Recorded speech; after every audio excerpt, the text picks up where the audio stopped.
Boa tarde a todos que nos acompanham. Sejam bem-vindas e bem-vindos à videoconferência de divulgação de resultados do segundo trimestre de 2022 da Eternit. Meu nome é Anderson Rebeck, sou gerente de Relações com Investidores.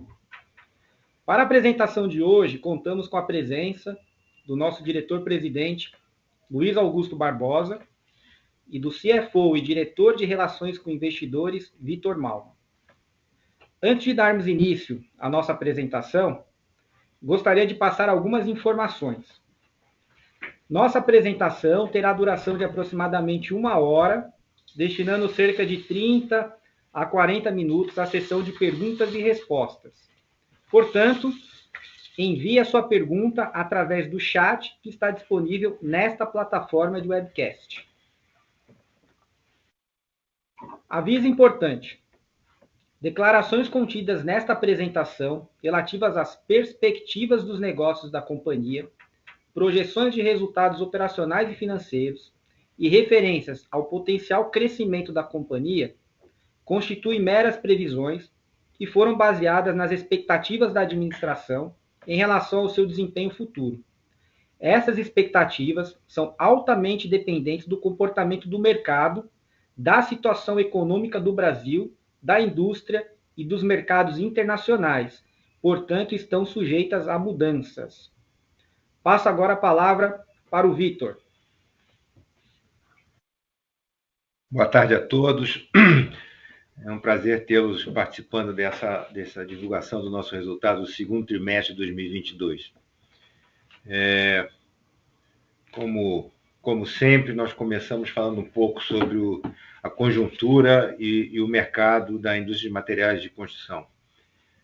Em termos da macroeconomia, o que nós observamos hoje, as últimas projeções feitas pelo mercado, baseado no relatório Focus, do Banco Central, o relatório de junho de 2022, a previsão para o PIB em 2022 é de 1,93%, o que representa uma expectativa de melhoria frente ao que nós tínhamos em março, no fechamento de março, que havia uma previsão de 0,5%. Em relação à inflação, uma elevação da expectativa, fechamos com 7,30%, enquanto em março tínhamos um cenário de 6,86%. E, por consequência, a taxa Selic de 13,75%, de previsão de fechamento do ano, enquanto em março tínhamos 13%. Então, o cenário macroeconômico sinaliza basicamente para uma expectativa de aumento de inflação frente ao que tínhamos anteriormente, mas, por outro lado, uma expectativa de crescimento de PIB em torno de 2%. Em termos de faturamento da indústria de materiais de construção, utilizando o indicador da Abramat, nós vimos em junho uma queda frente a maio de 1,2%. Se nós compararmos junho de 22 com junho de 21, uma queda de 6,6%. E, finalmente, se compararmos o primeiro semestre desse ano com o primeiro semestre do ano passado, temos um recuo de 8,5%. Certamente, olhando o gráfico à direita desse slide, a gente observa que 2021 foi um ano positivamente atípico, Dentro desse horizonte apresentado de 7 anos, teria sido disparado o melhor desempenho da indústria nessa série. A projeção da Abramat para o exercício de 2022 continua de um crescimento de um leve reduzido de 1%, apesar de nós termos fechado aí esse primeiro semestre com 8,5% de recuo. Passando agora para o desempenho operacional das nossas unidades de negócio, começando pela telhas Eternit de fibrocimento, a Eternit propriamente dita, telhas de fibrocimento. As vendas de telhas apresentaram, comparado com o segundo trimestre de 21, um recuo de 18%, e no acumulado do ano esse número se repete. Tivemos uma venda total no primeiro semestre de 304 mil toneladas aproximadamente. Em termos de sistemas construtivos, onde nós temos as placas cimentícias e painéis, o quadro é inverso. Não só houve uma evolução positiva frente a 2021, no trimestre, um crescimento de 21%, como acumulado no ano, no primeiro semestre, representa um crescimento de 39%. Como nós sempre reportamos, a unidade de produção de fibra de polipropileno, nós avaliamos dentro da unidade geradora de caixa fibrocimento e reportamos aqui a produção, porque boa parte das vendas é destinada ao consumo cativo. E consequência das menores vendas de telhas, houve uma menor demanda de fibra e nós acumulamos, então, no trimestre contra trimestre do ano passado, um recuo de 9%, e no acumulado do ano, um recuo de 13%. No quadro, no gráfico à direita, apresentamos a evolução da nossa margem bruta. Fechamos o trimestre com a margem bruta de 29%, e um fator muito importante nisso é a evolução dos custos das matérias-primas. Se nós avaliássemos a posição do custo de cimento, por exemplo, em dezembro de 21, o preço no fechamento deste trimestre estaria 20% acima do que estava no início do ano.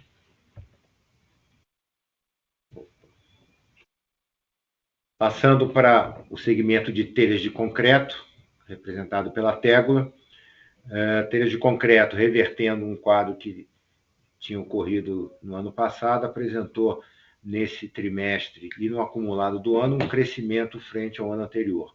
Um crescimento de 21% no segundo trimestre, frente ao segundo trimestre de 21, e um crescimento de 8% nas vendas semestrais. A margem bruta de telhas de concreto, de 11%, está no mesmo patamar do primeiro trimestre de 22 e também no mesmo patamar do primeiro trimestre de 21. Entretanto, nesse período do segundo trimestre até o quarto trimestre de 21, nós tínhamos obtendo margens melhores. Em termos do mineral crisotila, da fibra mineral, esse trimestre foi um ótimo resultado. Tivemos um crescimento de 10% trimestre contra trimestre e no acumulado do ano de 13%, totalizando a exportação de 95 mil toneladas de fibra crisotila. A margem bruta apresentou uma recuperação. No primeiro trimestre de 22 estávamos com 37% e nesse segundo trimestre alcançamos 53%. Isso foi fruto, principalmente, de um realinhamento de preços em decorrência de um cenário de valorização do real que nós observamos no primeiro trimestre e pelo aumento dos custos de logística decorrentes do aumento do custo de combustíveis como um todo. Então, nesse segundo trimestre, houve um movimento de realinhamento de preço e isso proporcionou o ganho de 16 pontos percentuais na margem bruta da unidade de crisotila. Em termos de receita, a receita trimestral apresentou um crescimento de 2%, no acumulado do ano, um recuo de 1%, entretanto, houve um comportamento bem acentuado de crescimento na receita das exportações, que são basicamente as exportações de fibra mineral. O crescimento do segundo trimestre frente ao primeiro é um crescimento expressivo de 13%, e nós totalizamos aí 292 milhões de receita líquida neste trimestre. Ao avaliarmos também a evolução do lucro bruto, o segundo trimestre representou um crescimento de 25% no lucro bruto. Passamos, então, de 86 milhões no trimestre para 107 milhões nesse segundo trimestre. Com isso, no acumulado do ano, nós totalizamos 193 milhões de reais de lucro bruto, sendo que o nosso principal negócio, fibrocimento, representou 58%, enquanto o mineral crisotila representou 41%. Isso já demonstra a evolução da participação do mineral crisotila, que tinha tipicamente vinha respondendo por cerca de 1/3 do lucro bruto, e nesse acumulado de ano a gente está com 41%. Em termos de despesas gerais e administrativas, o que a gente tem observado desde setembro de 21, nós estamos com um índice de inflação acumulado nos últimos 12 meses acima de 10%, e isso está se fazendo refletir tanto no custo de mão de obra como no custo de serviços, que engloba mão de obras e outros, né? o cenário de evolução dos custos é bem forte. Nós tivemos no acumulado do ano um crescimento de 17%, sendo que dessa variação de cerca de 7 milhões, 3 milhões foram no custo de mão de obra, especialmente fruto dos dissídios que ocorreram, dos reajustes das categorias, e em termos de serviços, outros 2,7 milhões, que também têm diretamente impacto de mão de obra. Em termos de despesas com vendas, as nossas despesas cresceram nesse segundo trimestre e totalizaram no semestre uma evolução de 14%, mas isso é fruto também do aumento do volume de exportação, visto que as despesas variáveis de frete e de taxas, como os royalties e CEFEM, elas tiveram um aumento proporcional. Importante ressaltar que, quando comparamos, por outro lado, as despesas comerciais em relação à receita líquida, nós temos aí um patamar bastante constante nesse período, em torno de 9%, sendo que algumas oscilações, mas sempre em torno de 9%, o que mostra que é basicamente evolução de despesas variáveis.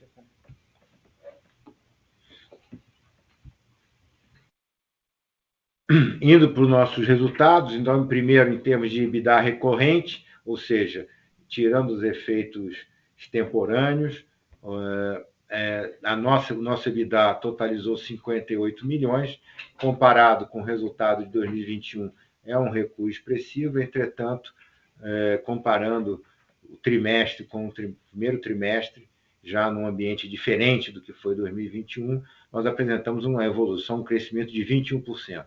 E, mais importante, a margem EBITDA recorrente se mantém no patamar de 20%, na verdade, um pequeno ganho em frente ao primeiro trimestre, mas, como nós vamos ver no final, é um valor compatível com os melhores valores da série 2012 a 2020, excetuando 2021, onde nós tivemos um recorde de 30% na margem EBITDA recorrente. O lucro líquido, da mesma forma, um comportamento semelhante, comparando trimestre contra trimestre, tivemos um recuo de 32% em relação ao ano passado. Considerando esse novo ambiente de 2022, nós tivemos uma evolução de 30% no lucro líquido recorrente no segundo trimestre frente ao primeiro. E alcançamos, então, uma margem líquida de 24%. Resumidamente, então, antes de entrar no caixa, nós tivemos um trimestre que apresentou um melhor desempenho operacional e com a maior participação do negócio de fibra mineral, em comparação com o primeiro trimestre. No bottom line, o primeiro trimestre ficou muito próximo do segundo, entretanto, no primeiro nós tivemos alguns eventos não recorrentes, como a alienação de imóveis previstas dentro do plano de recuperação judicial, e que não ocorreu no segundo trimestre. O resultado é essencialmente operacional. Em termos de caixa líquido e endividamento, nós fechamos o primeiro semestre com a disponibilidade de cerca de 149 milhões de reais, dos quais, apenas para recapitular, 110 milhões foram fruto da chamada de capital para a aquisição da Confibra, e eu falarei um pouco à frente do estágio da aquisição. 34 milhões foram de geração de caixa da própria companhia, e 5 milhões de reais é o saldo também da chamada de capital que foi feita em 2020 para manutenção dos investimentos estratégicos, e que resta ainda um saldo de 5 milhões daquele valor de 46 captados. Em termos de endividamento bruto, nosso único endividamento financeiro hoje é o endividamento do Banco da Amazônia, que foi o funding para a unidade de Manaus, e houve uma redução de 21% em relação ao segundo TRI de 21. É um financiamento que nós vamos pagar no próprio fluxo do contrato, com taxa pré-fixada de 7% e amortização mensal. O resultado disso foi que, no fechamento do semestre, tínhamos um caixa líquido de 114 milhões de reais. E o endividamento bruto é basicamente de longo prazo. Desses 35 milhões, cerca de 90% é no longo prazo e apenas 11% no curto prazo. Passando agora para o conceito mais amplo da dívida, dívida concursal, não apenas a dívida bancária. A dívida total concursal nossa é da ordem de 42 milhões, aí contemplando os 35 milhões de reais da dívida do BASA, que são os credores da classe 2, é o único credor, 35 milhões 419. E essa dívida é basicamente, então, essa dívida concursal, 84% é a dívida do BASA, eu tenho 13% de fornecedores concursais que não se habilitaram para o recebimento, né? O recurso está disponível para pagamento, sem, entretanto, incidir mais juros sobre os créditos, e 3% são novos entrantes, credores trabalhistas entrantes, e que totalizam cerca de R$ 1.300.000. Falando um pouco sobre a RJ, o estágio que nós nos encontramos, nós continuamos aguardando o desfecho do julgamento do nosso recurso no STJ, visando reverter uma decisão desfavorável que foi proferida no Tribunal de Justiça de São Paulo, de forma a restabelecer as condições de pagamento originais do plano que foi homologado em 30 de maio de 2019. Fruto disso, avaliando o nosso balanço, nosso patrimônio líquido, então, alcançou 628 milhões no fechamento do semestre, com ativo total de 1,1 bilhão, sendo que o circulante representa cerca de 70% disso, com 762 milhões. A nossa relação equity-debt está de 59%, nossa liquidez corrente extremamente alta, 3,8, ou seja, para cada real de passivo circulante, eu tenho 3,8 reais de ativos circulantes. E se nós avaliarmos o retorno sobre o equity, sobre o capital, usando o lucro do primeiro semestre, nós teríamos, então, cerca de 14% neste semestre, né? Não é a base anual, neste semestre. Em termos de return on asset, eu teria algo como 8%, tomando como base o lucro líquido do semestre.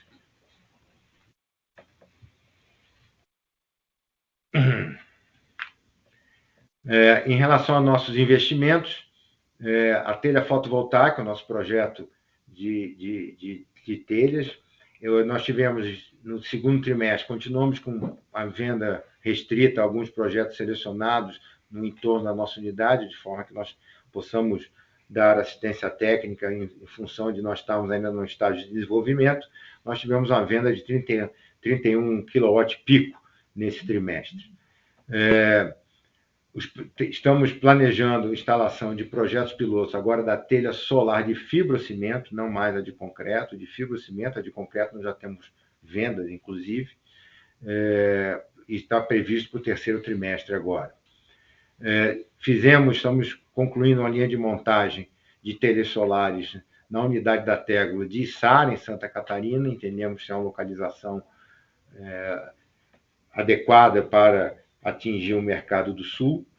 E, finalmente, mais um dado bastante importante, recebemos a concessão da patente de invenção, né, de célula fotovoltaica e processo de fabricação de célula fotovoltaica encapsulada. Isso é a patente que protege a nossa tecnologia. O projeto Greenfield, em Caucaia, nós tivemos a concessão de benefícios fiscais pelo Estado do Ceará para a instalação da unidade lá. Hoje temos atividade de terraplenagem em andamento e também efetuamos a contratação da empresa para a construção da infraestrutura da unidade, né, civil, elétrica e hidráulica, fora da área de produção especificamente, como se fala OSBL. O projeto de modernização das unidades de fibrocimento, que foi a demanda do capital que nós fizemos a chamada em 2020. As ampliações das unidades de Goiânia e Rio estão com conclusão prevista para o terceiro trimestre, e essa postergação se deu basicamente por problemas de suprimento, em especial na parte de instrumentação e controle. Os dados nossos, em termos de mercado de capitais, nosso market capital, nosso valor de mercado no fechamento do semestre estava na ordem de 575 milhões, o free float de 98%, e uma base acionária de 27 mil acionistas. distribuídos conforme essa torta aí, 52% são pessoas físicas. Na verdade, tirando os 10 maiores acionistas, a partir do 10º você tem uma participação inferior a 1%. Então, é um capital extremamente pulverizado. Fruto do menor volume, do menor preço, nosso volume de negociação apresentou um recuo e nós fechamos, então, o semestre com ação cotada a 9,31. Em termos de eventos subsequentes, falando um pouco da aquisição da Confibra, nós concluímos o processo de aquisição da Confibra, que representa, como nós já afirmamos em outros momentos, algo como 20% da capacidade de produção, mas especialmente de uma unidade em operação. Ela tem 20% de capacidade de produção em produção. O preço de aquisição é de 110 milhões, com possibilidade de earn-out de 10 milhões, com base em metas financeiras e operacionais em 2022. A assunção da empresa pela Eternit se deu no dia 1º de agosto. Temos até uma foto aí de uma fala que o nosso CEO fez para os colaboradores da Confibra. E agora já estaremos consolidando o resultado dela já a partir de agosto. Em reunião realizada ontem, o Conselho de Administração deliberou pelo pagamento de juros a capital próprio, seguindo a nossa política de pagamento de proventos que foi aprovada ainda no final de junho, no valor de 18.400.000 reais. Isso referente aos resultados do primeiro semestre de 2022. O valor bruto por ação é da ordem de R$ 29,30 e a data ex juros capital próprio a partir do dia 15/8. O pagamento, também seguindo a política, será pago em setembro e a data definida é o dia 20 de setembro.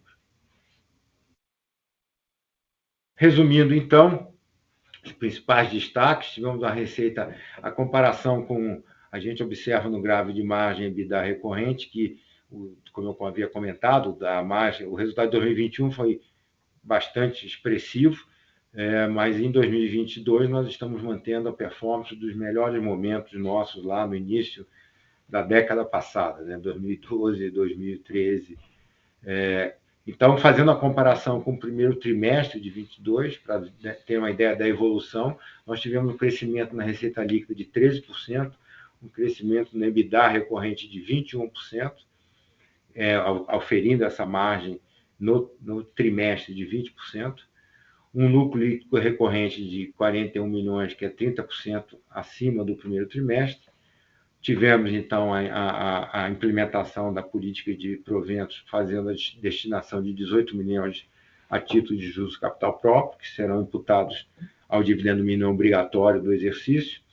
E, finalmente, a conclusão do processo de aquisição da Confibra, que representa 20% de capacidade em operação, ou seja, com atividade de venda junto. Bem, o resumo dos resultados são esses, e agora nós vamos dar início à sessão de perguntas.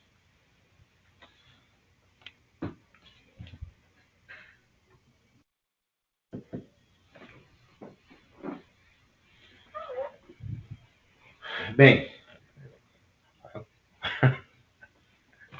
pode começar? Podemos começar, sim. Bem, o Rafael da Lima parabeniza pelos resultados. A Confibra e a expansão orgânica da capacidade fabril já entrarão como resultado cheio a partir do terceiro trimestre de 2022 ou devemos ter um ramp-up? É possível esperar algum grau de sinergia em relação à Confibra? Sim, na verdade não é ramp-up, porque a unidade já está em operação, Nós assumimos a unidade em produção, inclusive com o seu mercado junto. Nós estaremos registrando ele a partir de agosto, como eu havia comentado. E sim, a nossa expectativa de sinergia diz respeito a, primeiro, desde sinergia de suprimento, por a questão de aquisição, nós temos um volume de compra relevante frente à Confibra isoladamente. Sinergias de custos, quando a gente imagina uma estrutura que pode ser otimizada em função de termos uma área já corporativa instalada. E, finalmente, um outro ganho a Confibra operava preferencialmente utilizando como fibra sintética o PVA, e nós vamos trabalhar no sentido de utilizar a nossa fibra de polipropileno oriunda da unidade de Manaus. Então, aí nós temos um ganho que não vai ser registrado na Confibra, mas vai ser um aumento do consumo cativo de fibra de polipropileno, gerando um resultado na unidade de Manaus. Sua experiência. O Rafael faz outra pergunta. Como vem sendo o desempenho das telhas fotovoltaicas já em teste? Há alguma perspectiva de quando teremos a produção em venda em maior escala? Boa tarde, é o Luiz Augusto que está falando. Não sei se vocês me ouvem bem. Bom, obrigado, Rafael.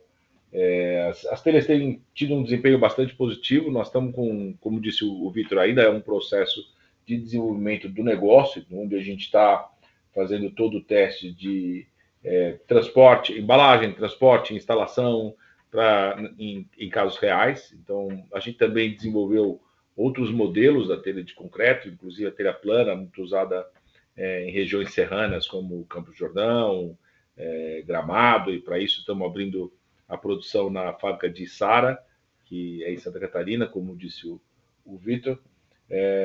Então, acho que os testes estão caminhando bem. Conseguimos também, como ele já comunicou, também a patente, que é uma coisa que protege o nosso projeto. Então, a gente está bem feliz com o andamento das coisas. E agora estamos com a telha de fibrocimento, que é o próximo passo. Ela agora está sendo instalada nos projetos piloto. Com relação à perspectiva de escala maior, a gente tem ainda usado a instalação que a gente tem para o desenvolvimento. E ela também compete um pouco com o desenvolvimento da telha de fibrocimento. Mas a gente tem algum espaço nessa unidade, à medida que a gente vai continuando as vendas vêm crescendo lentamente, a gente vai ocupar toda a capacidade dessa unidade piloto que temos em Atibaia. Mas realmente entrar numa escala industrial que tenha uma representatividade no nosso faturamento, eu acho que só acontece no ano que vem. Então, dificilmente esse ano a gente atingiria volumes significativos. Tem alguém que pergunta mais abaixo quando é que nós vamos começar a reportar resultados nesse negócio. Ainda é um negócio em desenvolvimento, ele passa a ser um business e será tratado e reportado como tal só em 2023. Apenas reforçando essa questão, nossa unidade é uma unidade de capacidade bem diminuta frente ao potencial de mercado, e ela tem como objetivo não só o desenvolvimento e a comprovação do produto, do negócio, mas também do próprio processo. A partir daí é que se faria o projeto de uma unidade em escala industrial para ter como meta uma parcela mais significativa do mercado de geração distribuída. Pergunta do Paulo Esteves: gostaria de saber se há alguma previsão de quando a Eternit sairia da recuperação judicial. Nós temos, como eu comentei, uma ação no STJ, um recurso, nós temos uma forma de pagamento que foi aprovada no plano e homologada pelo juiz da RJ e que foi questionada no TJ de São Paulo, que decidiu pela alteração da forma de pagamento. Nós estamos com recurso buscando restabelecer a forma original. Enquanto esse recurso não é julgado, nós não deveríamos sair da RJ, porque nosso objetivo é justamente que o plano seja cumprido na sua íntegra, na sua totalidade, já que ele foi feito considerando as diversas classes. Essa questão está restrita à classe 1, que é a classe trabalhista.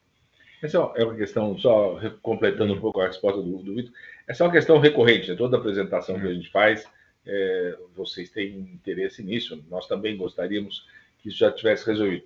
É só importante ressaltar mais uma vez que os credores estão todos equacionados, eu não vou dizer todos pagos, porque um deles, que é o Banco da Amazônia, a equação foi manter o financiamento, está sendo pago regularmente, mas todos os outros foram pagos. Então, há ainda no quadro de credores apenas credores que não se apresentaram para receber, da ordem de 5 milhões de reais. Esse dinheiro está reservado e disponível para fazer esse pagamento quando esses credores se apresentarem, e eventuais novos credores que entram no quadro à medida que eventuais ações trabalhistas são transitadas em julgado. Então, não há nenhum impedimento econômico-financeiro para a gente concluir o processo da RJ. é uma questão técnica que está em júdice, não é uma questão mais econômico-financeira. É só porque nós gostaríamos de preservar o que foi aprovado na Assembleia de Credores. Desse quadro de credores, como o Luiz comentou, nós temos a maior parte a dívida do BASA, 35 milhões, tem os 5 milhões e meio, mais ou menos, de credores retardatários, que às vezes aparecem, então às vezes a gente paga algum valor, né? Lembrando que nós anunciamos a quitação da classe 3 ainda do ano passado, né? Então é um tempo que vai transcorrendo, mas o dinheiro está disponível. E tem 1.300.000, mais ou menos, que é justamente novos credores trabalhistas. E esse é o ponto mais relevante, né? Todo crédito concursal, ou seja, todo crédito cujo fato gerador tiver ocorrido anteriormente ao pedido da RJ, será pago nas condições do plano, inclusive depois da empresa sair da RJ. Por isso que nós estamos aguardando, temos uma grande expectativa em relação à decisão do STJ, porque essa decisão influenciará qualquer crédito que venha a ser homologado como um crédito concursal no futuro. A questão do José Atense. O segmento de telha de concreto, em vários trimestres, já vem há vários trimestres apresentando resultados desfavoráveis. Por que continuar com esse produto e negócio? Esse é um tema que a gente discute com uma certa frequência, tanto na diretoria como no conselho. A decisão de preservar o negócio de telha de concreto é porque acreditamos bastante no potencial da telha fotovoltaica. E entendemos que a hora que ela tiver com uma escala industrial, ela também contribuirá para alavancar as vendas da telha de concreto. Essa é a razão principal de mantermos esse negócio. É muito bem observado, a gente, no processo de reestruturação entre 2018 e 2020, nós fizemos uma revisão do nosso portfólio de negócios e saímos, através da venda de ativos ou da simplesmente encerramento de algumas operações que eram de revenda, como é o caso de metais, nós saímos de negócios que não eram rentáveis, que nós entendíamos que não tínhamos vantagens competitivas. Preservamos esse porque entendemos que tem um futuro, um potencial importante com a inclusão da telha fotovoltaica em escala industrial. Só um comentário, a título de base numérica, né? Esse ano, como a gente mostrou, né, a Tegla apresentou um crescimento frente ao ano passado, coisa que a gente não vinha registrando já há algum tempo. A outra pergunta do Paulo Esteves é: a Eternit conta com um caixa líquido bastante representativo quando confrontado com o porte da empresa. A expectativa de novas aquisições e crescimento mais expressivo do CAPEX? Caso negativo, a Eternit poderia elevar seus dividendos ou implementar um programa de recompra de ações? Obrigado. Bem, Paulo, boa parte desse caixa, né, como nós reportamos, estavam destinados ao pagamento da compra da Confibra, que ocorreu no dia 29 de julho, sexta-feira. 110 milhões saíram do caixa e foram para pagamento para os vendedores da Confibra. Então, esse foi o primeiro impacto. E, de fato, aí tem aquele saldo de 5 milhões que também foi uma captação, também para a CAPEX. E, estirando esses dois valores, restaria lá algo como 34 milhões, e nós estamos agora no momento de aceleração do desembolso para o investimento na nova unidade em Caucaia, né? A unidade de telhas de fibrocimento, que será feito no CNPJ CSC, mas que vai se instalar lá em Caucaia, e é um investimento previsto de 165 milhões de reais. Então, a parte desse caixa que não tem essa destinação carimbada, como eu comentei em relação à Confibra e ao programa de modernização, isso vai ser consumido no projeto de ampliação, no projeto de instalação dessa nova unidade no Ceará. Uma pergunta do Rafael da Lima: como vem o volume de vendas em julho e início de agosto? Podemos esperar um terceiro trimestre sequencialmente melhor que o segundo? Bom, a gente não dá guidance, né? Essa é uma expressão que a gente usa, uma política nossa, a gente já sempre diz isso. O que eu posso dizer, como eu falei numa entrevista que eu dei recentemente, nossa percepção para um segundo semestre muito ligada ao que está sendo feito pelo governo federal com o recurso, com o empréstimo emergencial, com a auxílio, estava me faltando um auxílio emergencial, teve um impacto muito positivo para a gente durante a pandemia. Nosso produto ele é vendido predominantemente no varejo, muito menos do que em construtoras, e o varejo é mais impactado pela disponibilidade de renda das famílias do que pela Selic, por exemplo, que impacta muito novos financiamentos, portanto, as empresas que vendem por material de construção mais no canal da construtora sentem mais a taxa de juros. A gente é mais sensível à disponibilidade de renda das famílias. Então, a gente tem uma visão positiva para o segundo semestre, baseado um pouco nessa expectativa de o quanto o mercado pode reagir. Também há, tradicionalmente, no mercado de construção civil, uma ligeira melhora no segundo semestre. É uma sazonalidade típica do mercado de construção civil. Né? Então, assim, nós temos um olhar positivo. Mas o Brasil vive um momento de instabilidade econômica, é muito difícil prever as coisas que estão acontecendo. Também afetado por uma instabilidade externa, tudo que está acontecendo na economia, no cenário político externo, tem feito com que o cenário seja muito incerto. Então, independente da gente dar guidance ou não, é muito difícil prever qual será o impacto do segundo semestre. Só para servir como sinalizador da expectativa de mercado, né?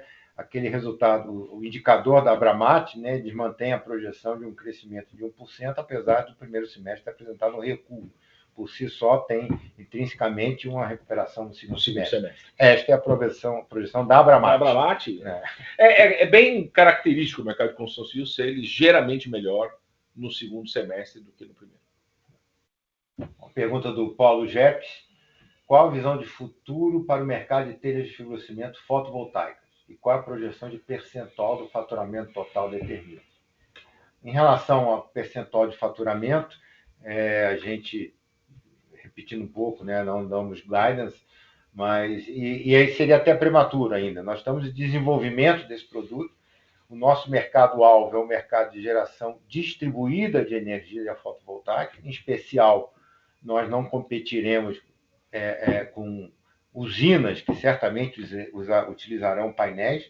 O nosso produto é um produto destinado a quem já tem um telhado, a quem precisa de um telhado e que faria uma nova função do telhado, que seria a geração de energia fotovoltaica.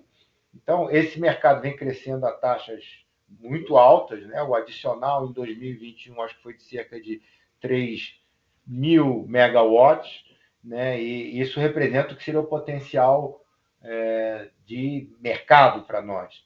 Agora, temos aí telha de concreto, como disse o Luiz, que focado para o segmento médio-alta, e telha de fibrocimento, que desde segmento médio-alta, se eu tiver uma casa com telhado tipo platibanda, até mesmo a utilização em pequeno comércio, em agribusiness, em galpões industriais, né? A nossa unidade de Calcaia, nossa nova unidade, terá no seu telhado telhas fotovoltaicas. Nada melhor do que o produtor apresentar o seu uso, né?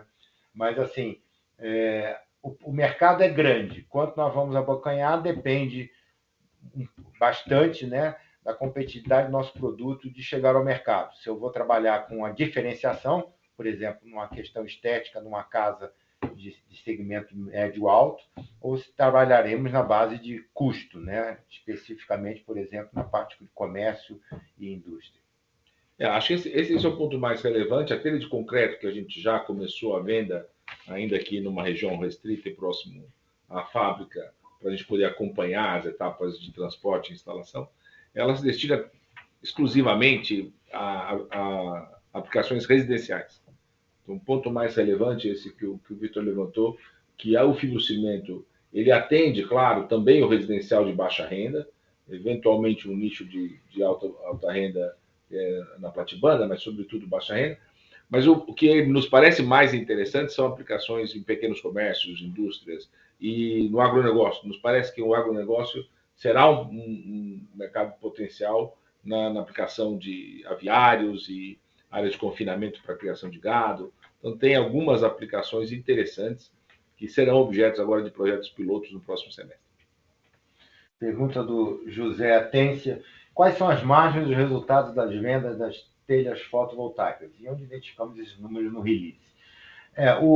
Como foi comentado, né, as vendas ainda são bastante incipientes. Nós estamos numa curva de aprendizado em termos de produção, inclusive com alteração de insumos, alteração de arranjo de produção. Então, nós não temos isso ainda com unidade geradora de caixa exclusiva. Deve estar associado no segmento de outros. Né? CAPEX. Então, assim, você tem uma receita que não é relevante ainda comparado com o grupo, e especialmente ainda temos um volume de vendas bastante tímido. Né? Estamos numa etapa de desenvolvimento do negócio, não apenas do produto, mas do negócio como um todo. Paulo Esteves faz uma nova pergunta. A Eternit acredita que poderá alcançar receita líquida no segundo semestre de 2022 superior ao segundo semestre de 2021? Bem, Paulo, como a gente viu nos números, né, e eu acho que não apenas na Eternit, mas no segmento de materiais de construção como um todo, né, a indústria de materiais de construção como um todo, 2021 foi um ano bastante atípico. Né? Além de nós termos tido a continuidade do auxílio emergencial, estávamos ainda com um represamento, e os resultados nossos, como dos nossos peers, também foi bastante expressivo. Então, 2021, pelo menos por enquanto, se caracteriza como um recorde da nossa série histórica de 10 anos. João Pereira nos pergunta: boa tarde, parabéns pelo resultado, obrigado. E imagino que vocês devam migrar a cadeia de produção da Confibra para a utilização de fibras de polipropileno, buscando sinergias. Quanto vocês esperam alocar em CAPEX para capturar o máximo de sinergias na consolidação da Confibra? Bom, sim, o Vitor comentou isso na apresentação dele.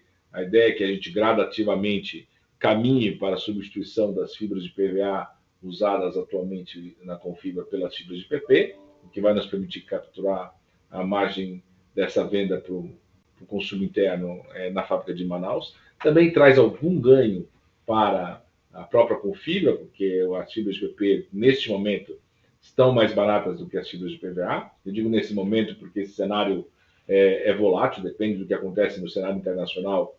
Ora o polipropileno está mais barato, ora o PVA está mais barato. No passado mais recente, o polipropileno tem se mostrado mais econômico do que o PVA.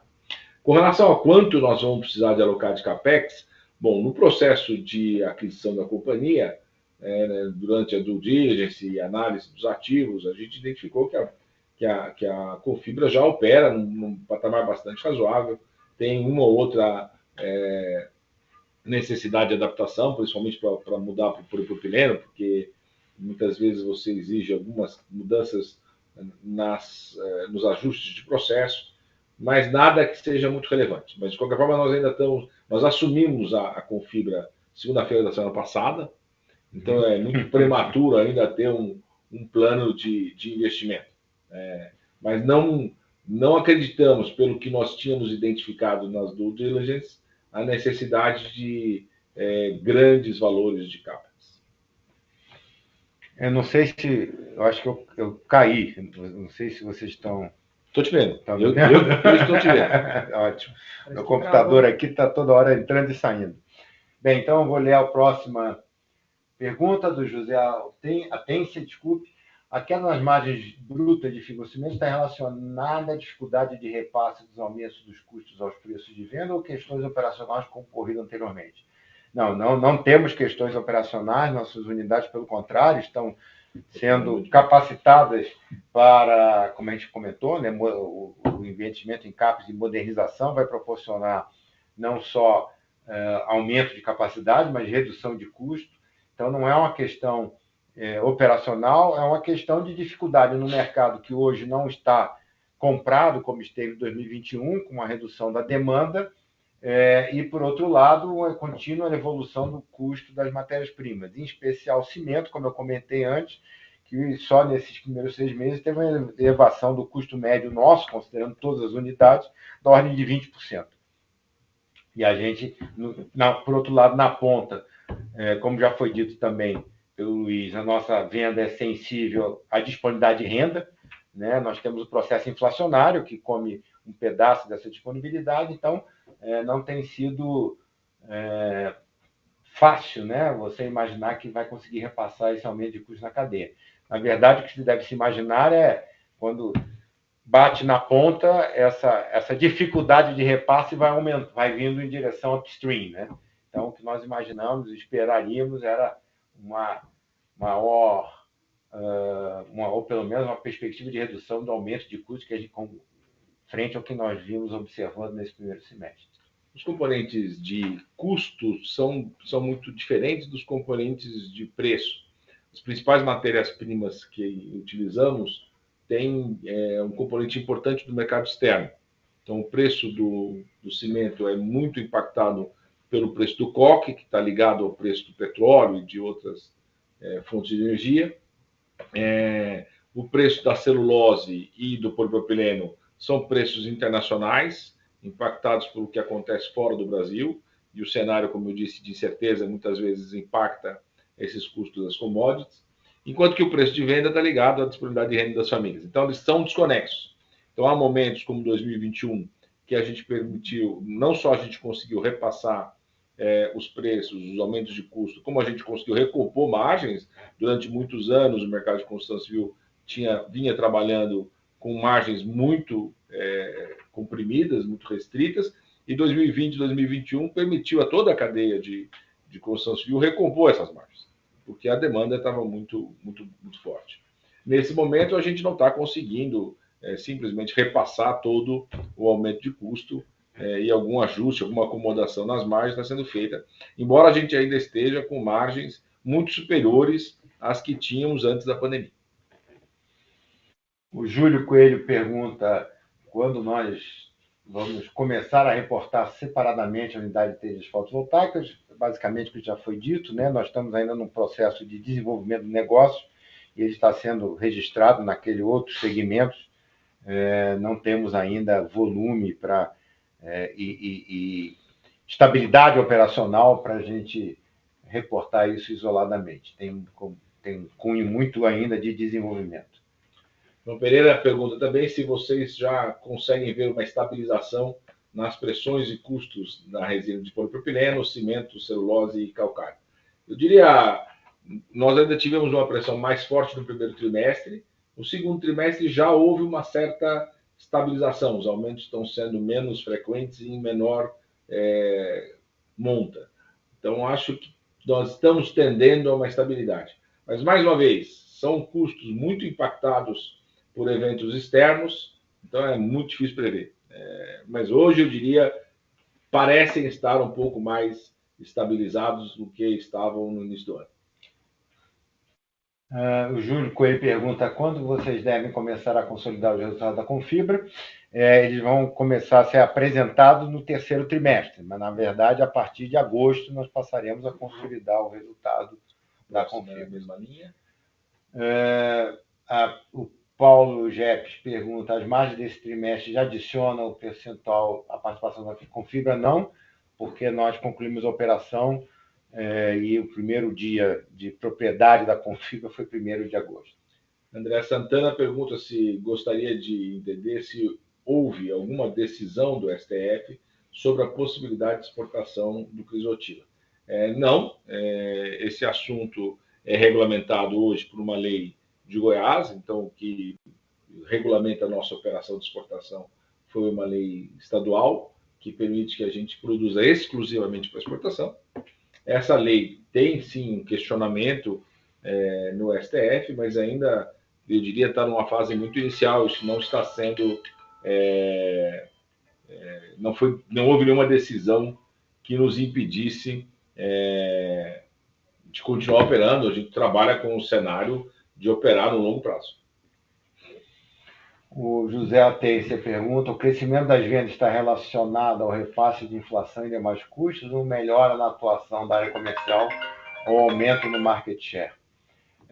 Na verdade, é um mix, né? A área comercial, ao implementar uma estratégia de pulverização, criou uma posição mais firme, mais forte no mercado, né? Nós vendemos hoje para um universo muito grande de municípios e clientes e não temos uma participação relevante em distribuidores ou home centers, que têm um poder de pressão mais forte. Então, nós estamos tendo uma capacidade de resistir a essa questão de queda de demanda, fruto aí do bom desempenho da área comercial. Agora, a capacidade nossa de repassar os aumentos, como foi comentado anteriormente, por exemplo, cimento de 20% em 6 meses, se reduz à medida que o mercado tão demandado como está em 2021.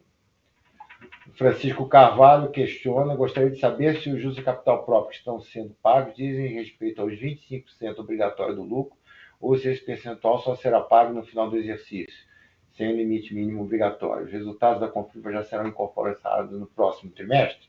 Então, pelo mais fácil, sim, da Confibra vão entrar no terceiro trimestre, sendo que nós teremos 2 meses apenas, né? Julho não, agosto sim, setembro sim. Em relação aos juros de capital próprio, eles serão imputados ao dividendo mínimo obrigatório, sendo que valores acima do mínimo obrigatório é objeto de deliberação do Conselho e será avaliado quando do fechamento do exercício, na aprovação das contas na GO, né, de abril, provavelmente de abril de 2023. Já falamos um pouco sobre isso. O Paulo Paiva pergunta se nós estamos vendo a redução dos custos dos insumos no segundo semestre.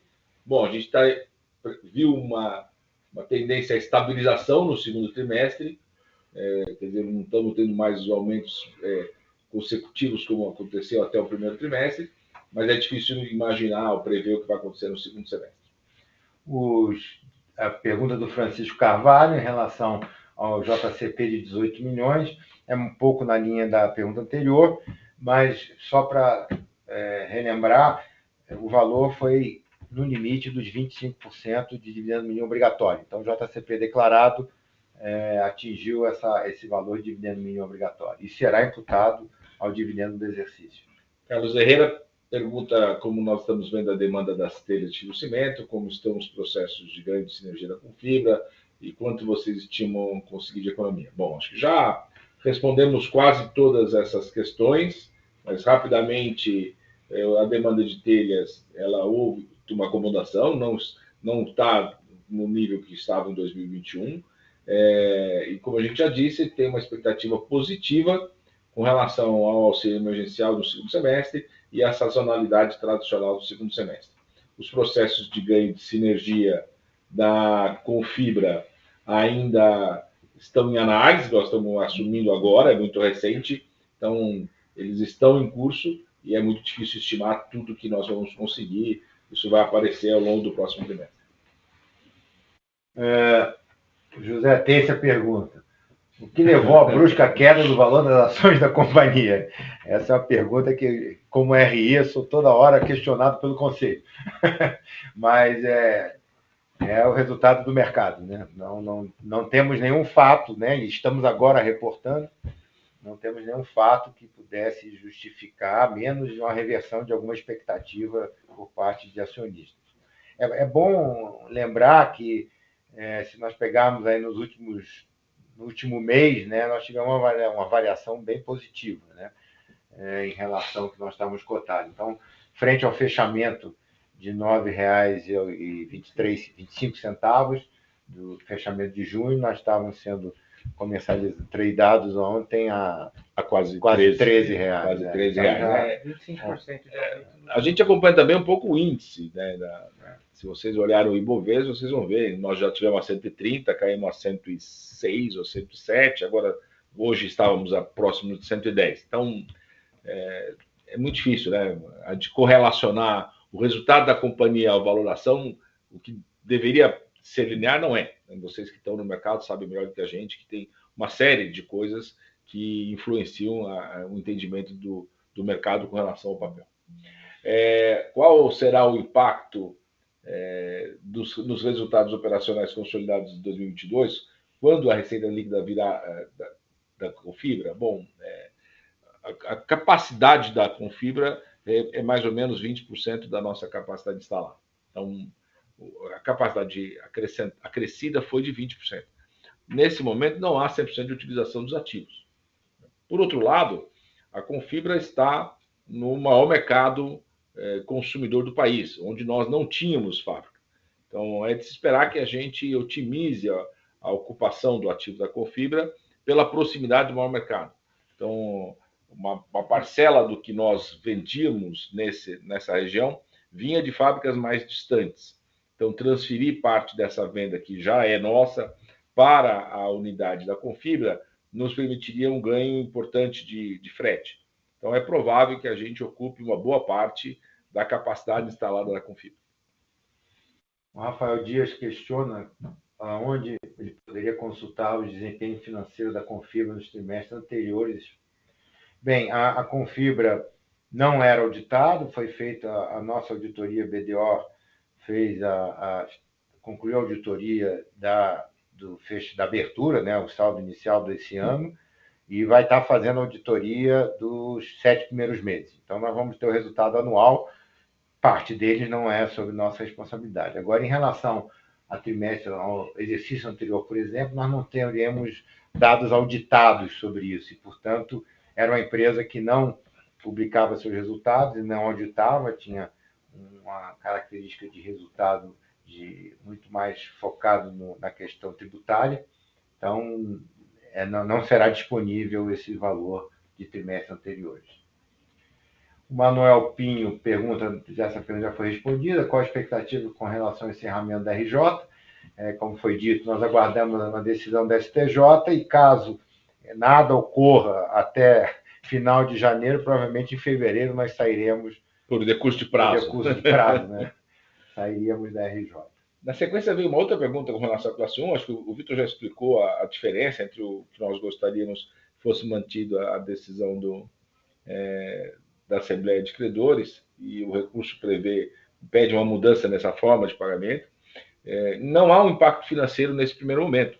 Como a gente disse, não há um quadro de credores representativo. A nossa preocupação em manter a decisão que foi aprovada pela Assembleia é muito mais para termos uma garantia para eventuais créditos futuros. Atualmente, o quadro de credores da classe 1 é da ordem de R$1 milhão, R$1,3 milhão. É absolutamente irrelevante. Então, ainda que a gente não consiga reverter isso na STJ, não há nenhum impacto relevante financeiro nesse momento. Max Bueno, temos visto uma acomodação da demanda no segmento de material de construção neste ano, conforme dados da Abramat e do SENIC. Isto em um momento em que a companhia está concluindo importantes aumentos de capacidade em Goiânia e Rio, assim como a aquisição da Confibra. É razoável assumir, em função disso, alguma elevação em custo de ociosidade e, consequentemente, pressões nas margens operacionais nos próximos trimestres?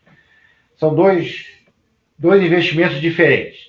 O investimento de ampliação em Goiânia e Rio, eu diria que é o menor investimento por tonelada ano de capacidade, porque é marginal, é um desgargalamento.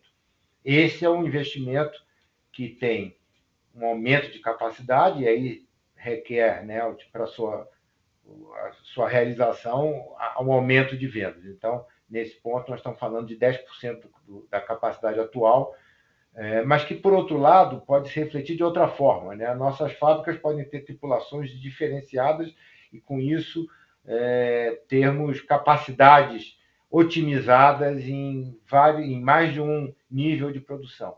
E esses investimentos, se não operarmos a plena carga, traz, por outro lado, uma redução de custos, especialmente custos de mão de obra direta, custos variáveis, outros.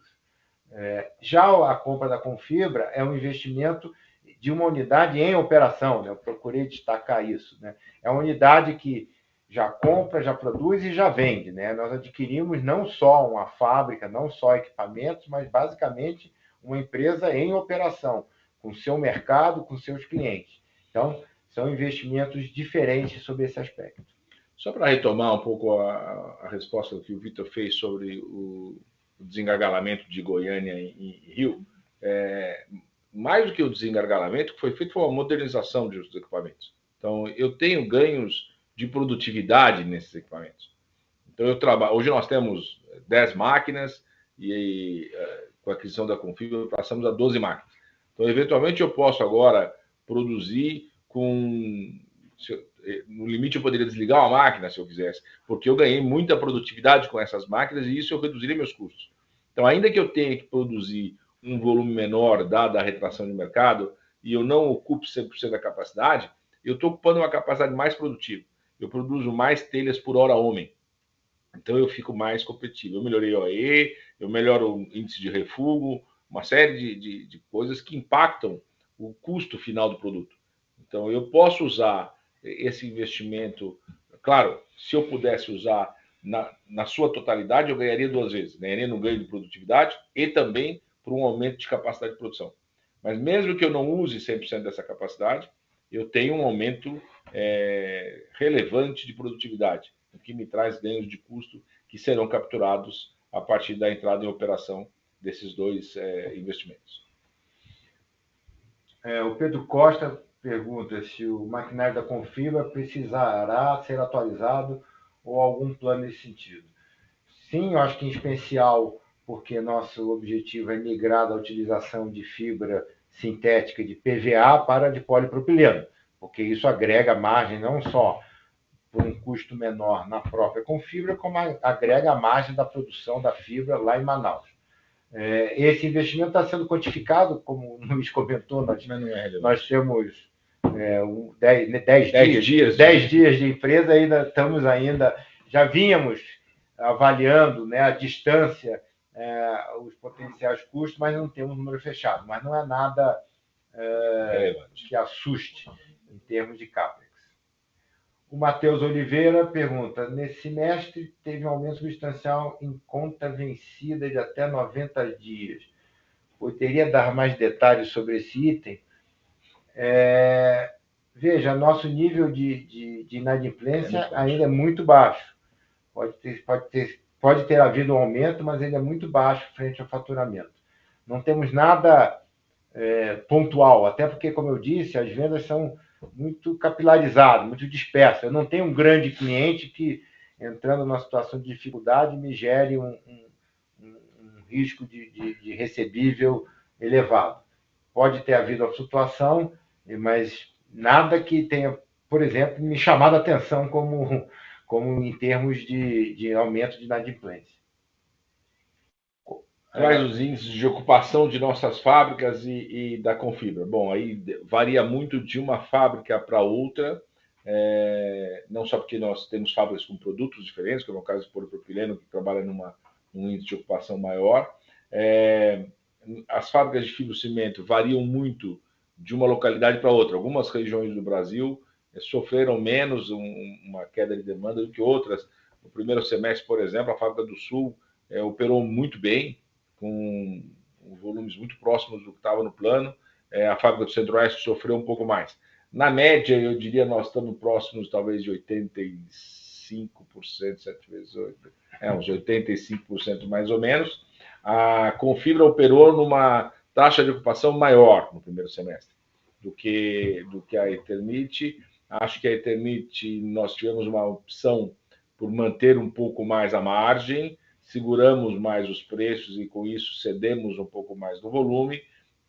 Então, enquanto a Confibra, que não estava sob nossa gestão, optou por ocupar mais o ativo e trabalhar e assegurar o volume, cedeu um pouco mais a margem. Então, agora acho que nós vamos fazer uma equalização entre as duas realidades. Deve haver aí um meio termo que seja o ideal para a composição dos 2 ativos. Paulo Paiva pergunta se nós possuímos algum ativo não core business, né, que está à venda. Só não operacional, só. Na verdade, o plano de recuperação judicial ele previa a venda de alguns ativos. O único operacional era a de louça sanitária, já foi realizada. Restam basicamente 3 imóveis, sendo o mais relevante um terreno em Goiânia, anexo à nossa fábrica, que nós estaríamos no plano, está prevista a venda, e nós deveremos dar curso a essa alienação agora no 3º trimestre. Rony Clever Ribeiro pergunta: qual o patamar da receita trimestral que a Confibra deve acrescentar à Eternit? Podem dar alguma referência de patamar de margem bruta que vinham operando? O Luiz acabou de fazer um comentário, né? A estratégia da Confibra no primeiro semestre foi diferente da Eternit. A Eternit preservou o preço, cedeu no volume. A Confibra priorizou o volume, cedeu no preço. Então, a margem dela, tipicamente, era abaixo da nossa. Em relação ao patamar de receita que deve acrescentar, potencialmente eu tenho uma capacidade de 20%. Então, esse seria um grande balizador de potencial sobre o que pode ser acrescentado. Murilo Soares pergunta: boa tarde, quando foi realizado o pagamento dos 110 milhões de aquisição da Confibra? Qual a estimativa de ganho de custo com esta aquisição? Bem, os 110 milhões, eu comentei, foram pagos no dia 29 de julho, né? Sexta-feira, quando nós fizemos o fechamento da operação.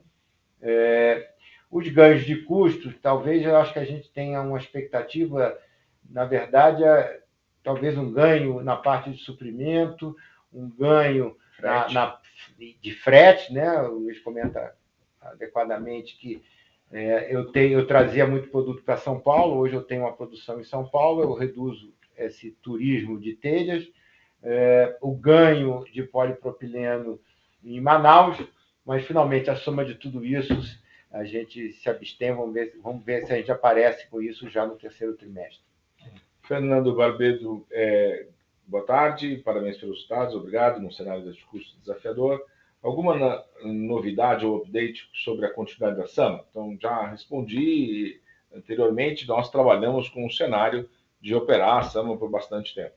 Não temos nenhuma perspectiva de fechamento da SAMA no curto prazo. Recentemente saiu notícia sobre o fechamento de outros estados para a passagem do mineral Crisotila. Desconheço, a gente acompanha bastante isso, eu não vi nenhuma notícia de outro estado que tivesse questionado essa passagem. A gente tem um parecer do STF dizendo que não é permitido um estado impedir a exportação de outro, essa é uma tese que está em discussão por causa do Porto de Santos, mas hoje nós não tivemos nenhuma objeção aos canais que nós estamos usando para exportação. O Pedro Costa pergunta: não sei. A Eternit pensa em algum plano comercial para até mesmo poder financiar a troca dessas telhas para clientes de pequenos comércios? Talvez seja uma forma de alavancar as vezes de aplicação. O negócio em si, se nós formos ver a venda, nosso segmento, por exemplo, residencial ou de pequenos negócios, é claramente um consumidor final. Entraria numa categoria de crédito direto a consumidor, né? CDC, é como se fosse financiar um carro, num valor menor. Mas basicamente, sim. Especialmente no fibrocimento, que há uma padronização de módulo, eu não precisaria nem ter um cliente de telhas de Eternit para substituir no caso de uma telha fotovoltaica. Na parte de concreto, não, né? As telhas são meio tailor-made, cada produtor tem seu design. Mas é uma oportunidade, sim. Existem vários bancos que trabalham na linha do CDC, né, que têm mantido conversas conosco e que o avanço disso depende apenas da consolidação nossa do processo do negócio fotovoltaico. Rafael, daí uma pergunta: como está a pressão das margens de custo e materiais no segundo semestre? Podemos esperar uma melhora, mesmo que marginal, nas margens brutas do segundo semestre? Bom, também acho que já falamos sobre isso. A dificuldade que a gente vê, a gente prevê o que vai acontecer com os custos de matéria-prima, sobretudo por conta da influência do cenário externo nas commodities que fazem boa parte do nosso custo. O que a gente viu foi uma certa estabilização no segundo trimestre, num patamar ainda um pouco mais alto do que o primeiro trimestre, mas houve uma certa estabilização. Se isso vai se repetir no segundo semestre ou não, muito difícil dizer. Fruto do jogo do mercado. Difícil saber. O Rafael da Lima pergunta: o fundo do CAPEX para escalar a produção das telhas fotovoltaicas é baseado em que proporção equity dívida? Boa pergunta, quer dizer, na questão do CAPEX para escalar a fotovoltaica, a gente ainda não tem essa leitura clara, porque, como eu comentei, nós estamos consolidando também o processo de produção. Por isso, fizemos uma unidade de porte reduzido para que as alterações fossem feitas sem serem custosas. Mas estamos fazendo o projeto de Calcaia e nosso target é uma relação de 30 a 70% financiado. Temos conversado especialmente com o Banco de Fomento. É claro que estar em RJ é uma dificuldade, né, para obter captação de longo prazo, mas temos tido boas conversas com nossos parceiros financeiros. Lincoln Oliveira pergunta quais são os índices de ocupação de nossas fábricas da Confibra. Respondemos há pouco, eu diria, na média nós estamos com as fábricas de fibrocimento em torno de 85% e a Confibra um pouco mais alta pela abordagem diferente que eles fizeram no primeiro semestre. O Manuel Pinho pergunta, após a contratação do BTG como formador de mercado, como avaliam os resultados obtidos em termos de aumento de liquidez das ações? Assim, eu acho que o horizonte ainda é curto para fazer essa avaliação, porque no curto prazo fica muito contaminado pelas próprias oscilações que a Bolsa como um todo teve, né? A gente viu ali o volume diário de movimentação nesse trimestre caiu, mas também fruto da queda do valor da ação. Mas, assim, temos tido, eu acho que é positivo por duas maneiras. Primeiro, pela própria atuação como formador de mercado. Segundo, pela manifestação da Eternit na sua preocupação de valor para o acionista. À medida que a gente utiliza um instrumento que busca aumentar a liquidez, diminuir spread, tudo isso favorece o nosso quadro de acionistas. José Tênis pergunta quais são as ações tomadas para a redução das despesas administrativas. É um desafio para a gente nesse momento, a inflação muito alta, nossas despesas administrativas são, em boa parte, salários e, em outra parte, serviços, todos impactados por dissídios que vieram acima dos 10% em todas as nossas unidades, inclusive na sede. Então, o objetivo tem sido conter um pouco o aumento para que a gente não seja obrigado a fazer drásticas reduções de quadro. Lembrando que a companhia passou por um processo de reestruturação nos 2 anos que antecederam a pandemia, em que trabalhamos com um quadro muito reduzido e com alguns serviços suspensos. Durante os anos da pandemia, que felizmente para a construção civil foram anos positivos, né, os 18 meses de pandemia mais fortes da pandemia, a gente acabou restabelecendo algumas coisas, é verdade, e hoje a gente tenta conter um pouco esse aumento, apesar da pressão dos dissídios. Murilo Soares pergunta, gostaria de entender se estão possuindo alguma dificuldade em limitação imposta por medidas judiciais para exportar a fibra mineral. O Luiz comentou, né, nenhuma novidade frente ao quadro que já estava vigente desde o ano passado. Acho que a maior dificuldade continua sendo logística. Ainda existe uma limitação de disponibilidade de containers e rotas de navio. Desde a pandemia, isso foi muito afetado pela pandemia. Houve um desequilíbrio muito grande na logística internacional. Houve uma melhora no primeiro semestre, mas ela ainda não está 100% equacionada. Então, hoje a gente até poderia estar faturando um pouco mais do que a gente tem faturado, mas a logística tem nos imposto bastante dificuldade. E não só para nós, para outros produtores mundiais também. O Thiago de Martins pergunta qual a capacidade total hoje em toneladas do fibrocimento e fibra de PP. Em termos de fibrocimento, sem Confibra, nosso número é em torno de 70 mil toneladas mês, a Confibra agrega 14 mil, chegaremos a 84 mil toneladas mês. Em termos de fibra de polipropileno, o nosso número é de 12 mil toneladas ano, aí tem uma mudança de unidade, 12 mil toneladas ano, e o outro nós estamos falando de 84 mil toneladas mês. Paulo Esteves questiona, ganhos de sinergia com a compra de Confibra, poderiam mensurá-los? Você pulou uma. Desculpe. A aquisição da Confibra foi feita a qual múltiplo? O valor econômico por EBITDA. Vocês podem fornecer esses dados? Bem, a compra da Confibra foi feita utilizando... É fruto de uma negociação e esse número em si não é tão explícito assim.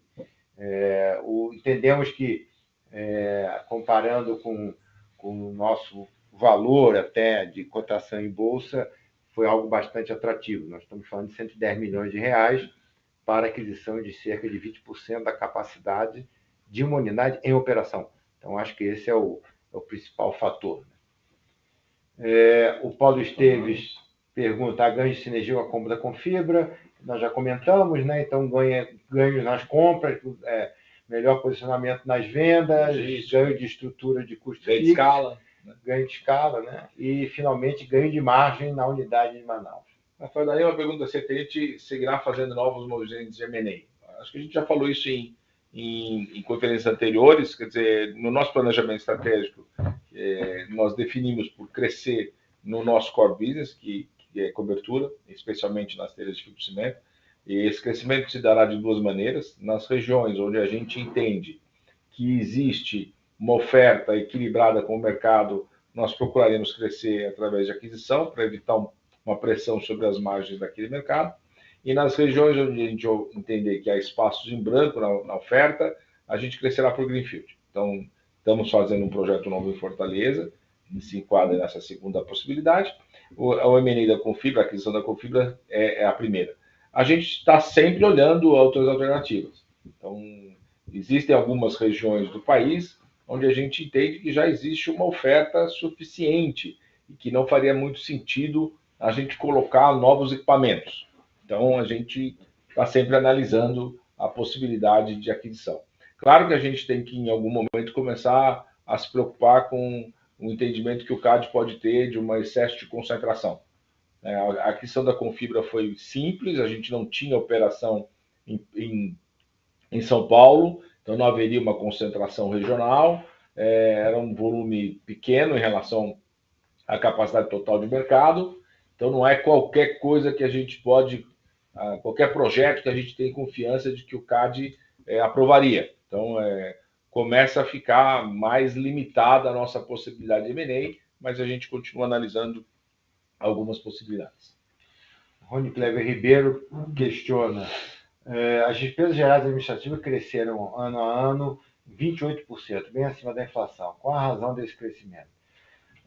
Nós temos aí desde reajuste de contratos de serviços, e aí que vai desde da mudança, por exemplo, de uso de softwares, né? A maioria dos softwares deixaram de ser adquiridos e passaram a ser contratados em regime mensal, né, de uso. Então, isso eu tiro de CAPEX e vira OPEX. Tem a questão de dólar, né? Muitos dos serviços têm alguma associação com a questão do dólar. E, finalmente, a inflação, né? Eu acho que já foi comentado, né, desse aumento ano a ano de 7 milhões, teve um aumento de 3 milhões em mão de obra e 2 milhões e 700, quase 3 milhões em serviços.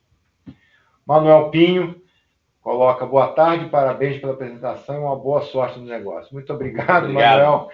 Sem sorte, nós não vamos a lugar nenhum. Precisamos ter alguma sorte.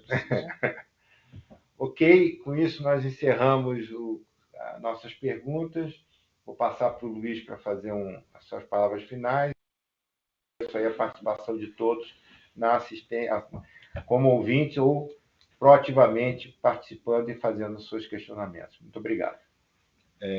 Bom, estou bem satisfeito. A gente teve uma participação maior do que nas anteriores. A gente vem crescendo e essa comunicação com o mercado é um desejo da gente. A gente fica muito feliz de poder estabelecer esse canal de comunicação e, sobretudo, de ter tido uma participação mais intensa do que nas vezes anteriores. Esperamos ter conseguido responder para todos vocês. Acho que não pulamos nenhuma pergunta.